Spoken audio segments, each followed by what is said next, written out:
Máme tu ďalšie pokračovanie vianočnej atmosféry pre všetkých. Táto myšlienka vznikla hneď po mojom nástupe, teda ešte v tomto roku, respektíve minulom roku. A hneď po mojom nástupe, keď som prišiel na úrad, som si povedal, že niečo vianočné nám tu za posledné roky chýba v tomto meste a preto práve vznikla táto myšlienka. A ja som veľmi rád, že máme tu druhý ročník a ako máte možnosť vidieť, tak táto akcia, toto podujatie sa nám pekne rozrastá. Máme špeciálny recept, robíme základ na slaninke domácej a dávame domácu klobásu, hríby. Včera sa pripravilo mäsko, dneska ráno sme prišli partia, začali sme normálne, klasicky s cibulkou a tak ďalej. Mäsko sa hodilo, zadusilo sa, opražilo sa, dali sme vodu, kapustičku a tak ďalej. Narobili sme guličky, narobili sme klobásu, sme nakrájali a celý systém. No. Za mesto Poltár spolu s Ďulíkom, ktorý je najlepší pomocník, tak sme to dáko zvládli spolu.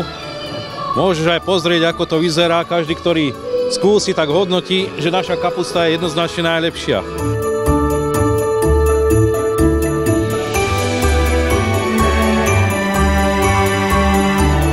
Máme tu stánky zo škôl, škôlok, z iných zariadení, ale máme tu aj také stánky charitatívneho charakteru.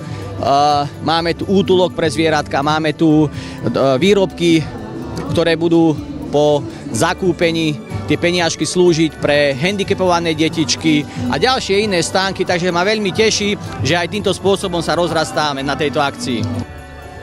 Všetko pripravovali naši seniori z zariadenia sociálnych služieb. Sú to svietníky, ktoré robili ručne, plus anielikovia vianoční a malé svietníky. Dnes sme si pripravili rôzne výrobky, ktoré vyrábali naše pani kuchárky, pani upratovačky, pomáhali pani učiteľky, čiže celý personál. Takisto rodičia nás podporili nejakými výrobkami, či už sú to výrobky z dreva, alebo sú to výrobky z textilu, čiže chceli aj oni prispieť k tomu, aby sme mohli túto akciu zorganizovať. My sme dneska prišli z Poltára prezentovať výrobky detí so zdravotným znevýhodnením. Je to občianske združenie Hans z Lučenca a vyrábajú vlastne detičky a pomáhajú vyrábať rodičom rôzne výrobky. My sme vlastne z útulku Šťastné labky Filiakovo a prišli sme vlastne chceme podporiť dobrú vec, aby nás aj ľudia podporili, takže máme tu kalendáre, šiltovky, magnetky, takže no tak keďže sa nám blíži nový rok, tak ja by som chcela poprosiť všetkých, aby miesto vlastne petard kúpili pre psíkov granule alebo potrebné veterinárne veci. Týchto krásnych veľkých anielikov vyrobila moja šikovná kolegynka Marcelka. Môžete si kľudne prísť kúpiť. Toto vyrobila naša šikovná mamička Lenky Poliačikovej a buchtičky máte zadarmo z lásky od nás.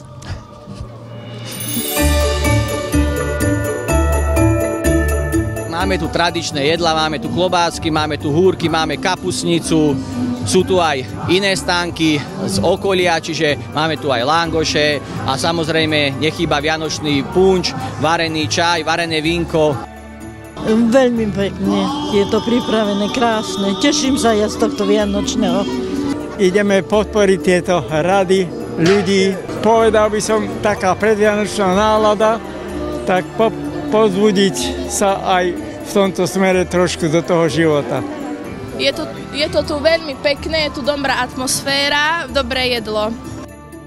Súčasťou dnešného podujatia je aj tombola a touto cestou sa chcem poďakovať všetkým tým, ktorí prispeli do tomboly krásnymi cenami.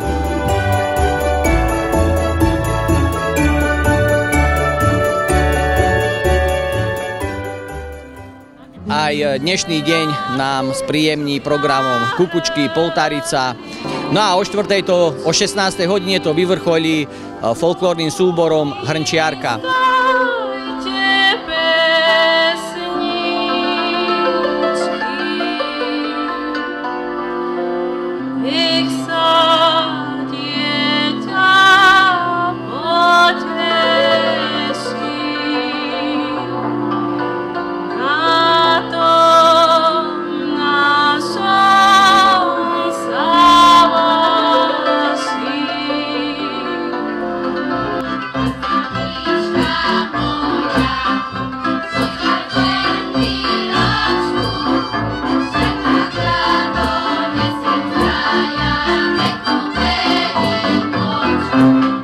Vianoce podľa mňa by nemali byť o tých honosných darčekoch a o tom, že o tom predbiehaní sa v tých materiálnych darčekoch, ale práve že o tých duchovných, a to je, že práve toto je obdobie, kde si tak intenzívnejšie uvedomujeme to čaro pokoja, tú ľudskosť a hlavne byť s tými ľuďmi, na ktorých nám záleží.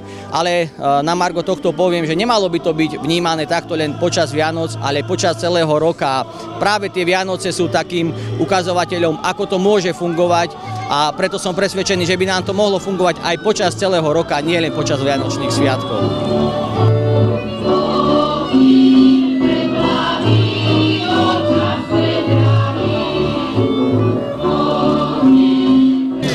Sú sviatky, čas s rodinou strávený, čas pokoja a hlavne to, že tie zvyky stále tradujú a snažíme sa ich dodržiavať.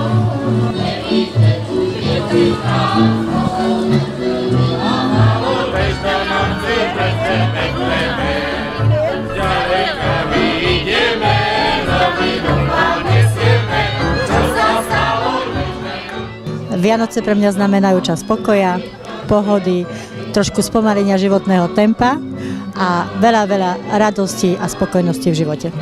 Tak Vianoce sú sviatky pokoja, radosti, rodina sa stretáva a je to vlastne kresťanský sviatok, kedy sa nám narodí náš Spasiteľ, Pán Ježiš Kristus.